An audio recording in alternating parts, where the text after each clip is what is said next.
I'm going to be doing a demo of the new Grok 4.6 to test it against both ChatGPT and Claude to see how good it is at some of the accounting related stuff. I'm actually testing it here in Cursor, so we'll do like a quick overview of Cursor as well. It's somewhat similar to the Claude app, a little more similar to the ChatGPT app. If you've used either of those, some of this might look vaguely familiar, but I'll do a quick rundown of exactly what is in here and how to set it up if you're starting from scratch and you wanted to test Cursor. So here is the regular interface for Cursor. It looks, like I said, pretty similar to the ChatGPT app, or the new one at least. So if you have not previously used it, to connect a folder, you'll just click this little button under Workspaces. You'll go select whichever folder you would like to. So use existing folder and then select open folder.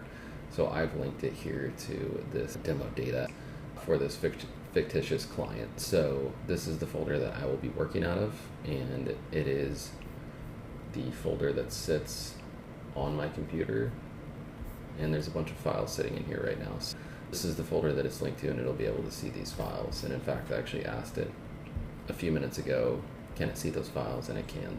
To start a new task inside of this folder, you'll just click this plus button, and that's how you can use it, pretty similar to how you would use ChatGPT. So the other thing that I wanted to mention is for these tests, I'm actually going to use the finance plugin from Anthropic. So if you've seen any of my demos in the past, I've used the finance plugin a lot for the journal entry prep skills, financial statement skills, stuff like that. So I'm going to use those exact same skills. It's actually super easy to add them into Cursor, to add that plugin into Cursor so you get access to those skills. To do it, you just go into this customize tab here, which is pretty similar to what you might see in Claude. You'll click this customize tab, and then if you click on browse marketplace at the top, you can select the drop down here under all, and you can go to add marketplace.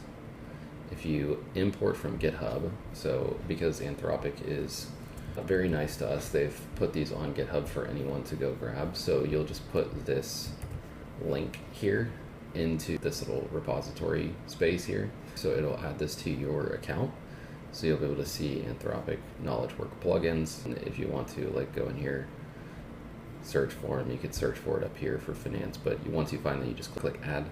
And then you should have access to all of those skills. So if I click into this is exactly what you would see in the Claude plugin. It's the same 8 skills. So that's how you get it added into Cursor. If you're not sure where to get that GitHub link, you can literally just ask whatever your agent of choice is, ask it for that GitHub link, and it'll go find it and grab it for you. So super easy to get that added, and that's how we're going to test this stuff. I'll hop back in here, and just another quick thing to show you. So if you click on this button, it currently says high, fast. That's the effort level, and I have fast turned on.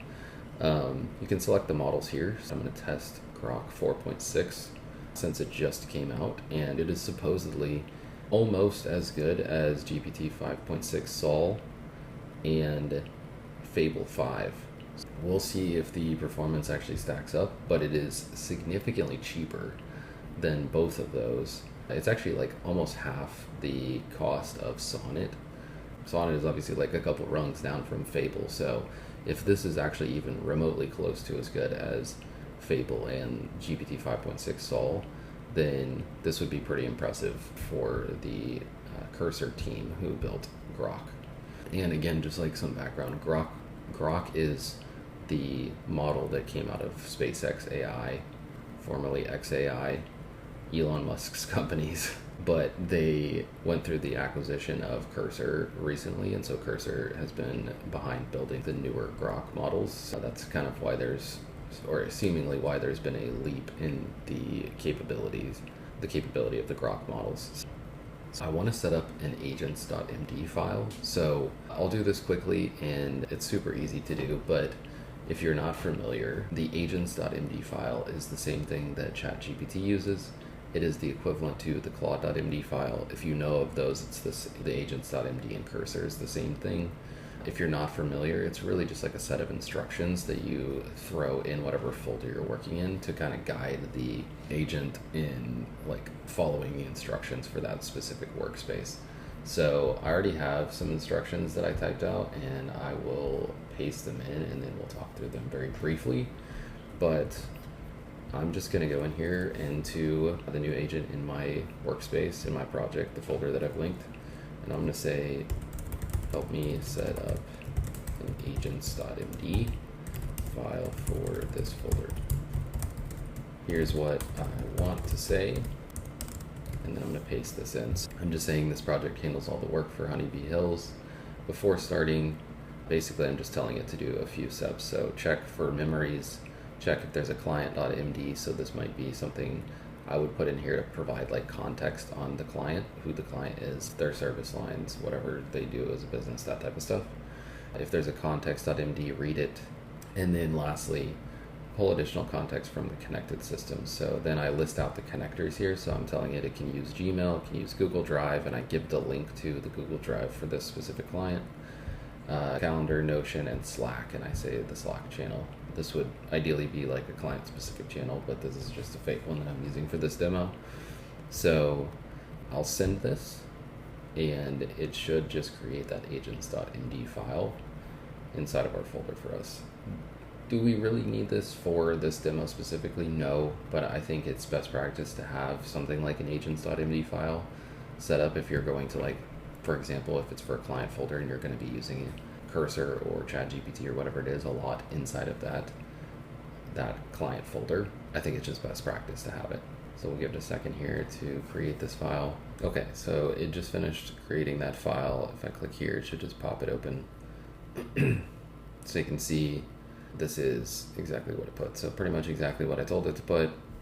Nothing crazy there. And now we have an agents.md file. Now I'm going to start testing the capabilities of Grok 4.6. So again, I just started a new agent here in Cursor. I'm on Grok 4.6. I'll leave it on high effort level.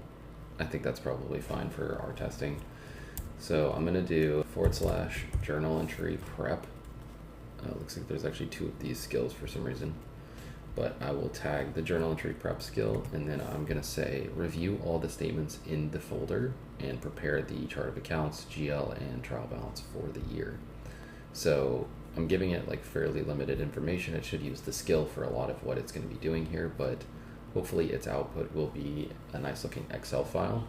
Okay, so it finished running here, and it gave us kind of a summary in the chat itself, and then it actually put a few things together inside of the folders. We'll look at that in just a second, but it prepared like each of the things individually and then combined it all into an Excel file that we'll look at in a second. But this is an interesting thing that I wanted to mention here. So it's been a minute since I've used Cursor for like all my day-to-day stuff. This may be a normal thing in Cursor, so people that use it might know better than I do here. It actually created something that it's calling a canvas for me to review. So it said here, open the 2025 books canvas beside the chat to review the chart of accounts, trial balance, ledger activity, and cash roll forward.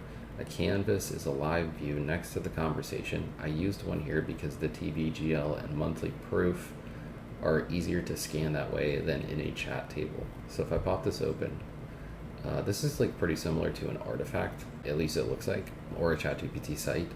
So it's giving me kind of like the overview of everything here, which is honestly pretty cool.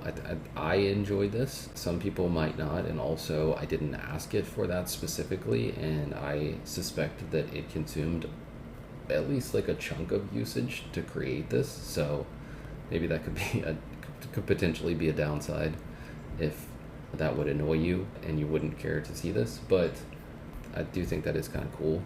So the file that I put together is here. Obviously the spacing's not great, but this is just a cover page. So jumping into the chart of accounts, it looks fine. It looks pretty good. I don't know this client like the back of my hands. I don't have my own chart of accounts or anything. So this looks reasonable. Here are the journal entries. Here's the GL, obviously pretty extensive here. I'm gonna put together, what is this? 1230 lines. Here's the trial balance. So it's got over the 12 months, the debits and credits for each account, and then the net ending debit or credit balance. And it's got the totals here, which tie out. The thing that I don't like is it did not put formulas in here, which, I could ask it to, and I suspect that it would be able to. But I really, out of the box, both ChatGPT and Claude actually put a lot of formulas in. They default into putting formulas. So that is a little unfortunate. And then the cash roll forward, which looks fine. And then it gave some review notes as well. So this is a nice touch. I think ChatGPT and Claude both do that as well. But overall, this looks pretty good. So yeah, I think successful first skill. And plus I got this canvas, which was cool.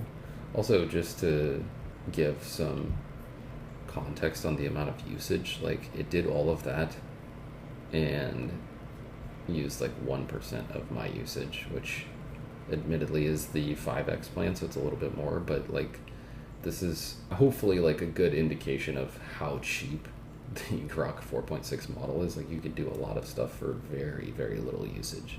Okay, so I also have some fake files for 2023 and 2024 for this client. So I'm going to drop those files into this client's folder here, which we're already linked to, obviously. Actually, I guess I'm going to copy and paste them. It's giving me an error. Okay, so I've put the 23 and 24 files in. I'm going to give it another task here that's not using a skill and kind of see how good it is with accounting related work. Obviously, I gave it access to a skill that kind of taught it how to do journal entries and all kinds of accounting related things. But if I give it access to files and give it some vague instructions without a skill, I want to see how good it is. So I'll send this off. I'll close this window. So I said I have dropped in 23 and 4 financial statements. Can you put together a 3-year trend analysis and also 2026 forecasted financials? Put them both in the same Excel file. So I expect this to take at least a few minutes. So I will let it think for a little bit and let it put together these files, and then we will report back once it's got something for me. All right, so it finished here as well. It's giving me some results here in the chat as well, but if I pop open the canvas, this is what it gave to me again as a canvas. Again, I didn't ask for this obviously, but it's kind of like an interactive dashboard, which is pretty cool. Kind of like this, to be honest.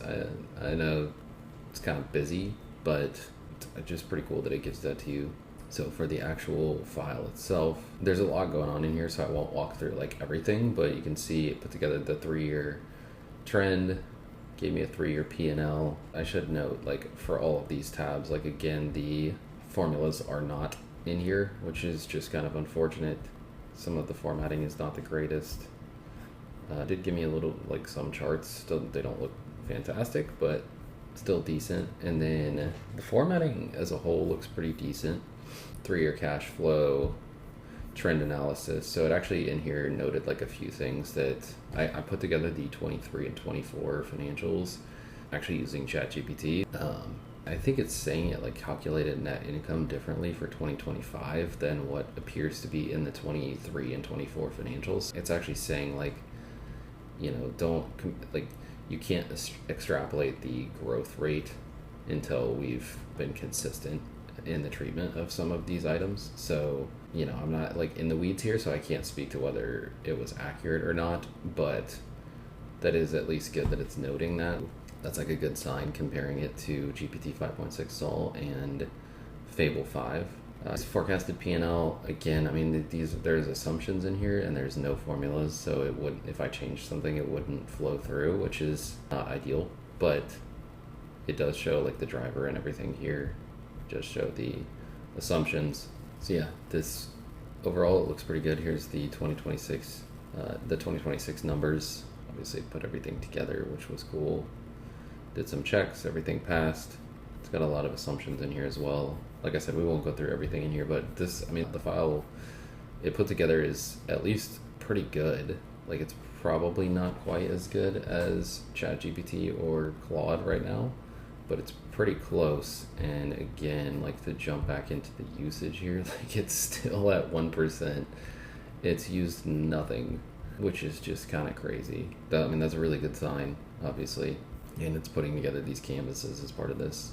only 6.5 minutes to put this together. So the last thing that I want to test it on is putting together a slide deck. I think this has actually been, at least in my opinion, like a pretty good way to compare intelligence between them, because it requires a lot of analysis in order to understand the numbers that you're seeing in Excel and figure out how to like communicate them in a way that makes a lot of sense.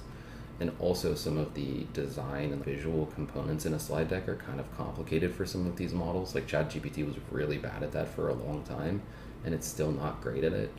So I actually do think this is a pretty good test for some of these models to see how good they are at these things. Obviously, I mean, this one's doing pretty well visually with these canvases, so hopefully that means it'll do well as a slide deck as well. So I'm saying I'll be sharing all of this with the CEO and CFO. Can you put together a slide deck presenting the data, make the deck visually appealing without it looking too busy? And I just told it to make it a PowerPoint. So I'll let this run for a few minutes and we'll see what we get. All right, so it just finished running. It took maybe like 5 minutes to run, 4 minutes to run, and prepared the slide deck. So I just popped it open. Let's take a look. So right off the bat, like, this looks pretty good. It's interesting, like the theme is consistent throughout, like all the Excel files and everything we've looked at too. I didn't tell it a theme or anything. It just kind of decided that and rolled with it the whole time. But this looks good. I mean, like the visuals look so good. Like there's little shadows and stuff behind some of these. Net income, cash on hand, equipment debt. Yeah, like, I mean, this looks really good. The charts look so good. The whole thing looks great, honestly. Like the visuals, at least. Yeah, 2024 revenue jumped. 25 did. 16.5% 3-year growth rate. This is the mix of revenue growth. Oh, sorry. This was the mix of the actual growth, because this is revenue related. Profitability. This is a cool chart too. Cash and debt. 2026 outlook. So it's providing some of the assumptions, which is actually really good. I actually kind of like this. Summer still pays for winter, playing cash that way. Yeah, I mean, this, like, there's a few things that are missing, so that's noting that. How the numbers were prepared, that's good. Like, overall, this slide deck is, if I'm being completely honest, I think this slide deck is the best that I have ever received from an AI model. For context, this was one of ChatGPT's. Gave me this, which just kind of sucks. This was one that I got from Claude. I think it was Opus 4.8 that gave me this one. So, maybe I can test it again on, like Fable 5 would actually be a pretty good test. But this one was good, but I mean, like the visuals are not nearly as clean as what we're seeing from Grok 4.6. So I guess the point of me doing all of this testing and showing everything here is that I have like been swayed at this point to think of the SpaceX AI or Cursor or Grok, whatever you want to call it. They are a legitimate contender in the AI model space. I think Cursor is particularly interesting because that team is really, really good. They've been kind of leaders in what they have been building for a really long time. So for Cursor, the Cursor app is really interesting to me in general because it gives you access to things like Grok 4.6, which is really, really cheap right now, but it also gives you access to some of these other AI models as well. So you kind of have all of the models at your disposal, which you don't get without some workaround. At least you don't get when you're working in Claude or ChatGPT. I think the Cursor app still has some ways that it can improve, but overall, like it's for sure usable. Like it's actually pretty good, and I suspect that they're going to be making like a lot of updates to probably make it as close as they can to what the ChatGPT app is doing, because I think it's the best right now. The app itself and like some of the features in it. And yeah, I would not be surprised if Cursor is like a really, really good option for your main workspace for AI tools in the near future. So hopefully this was like useful. I know most people probably aren't using Grok and they may not even use it after this either, but if you do have Cursor or if you're interested in Cursor, Grok is a great option. I mean, we can go back to the usage again. See if it's actually up to 2% yet. Nope, still 1%. I mean, I almost feel like it's broken. but I don't think it is. Yeah, I mean, I could use this endlessly and seemingly not hit my usage limits. So, yeah, this is a really good model, and hopefully this was helpful to kind of see what it's capable of. Thanks.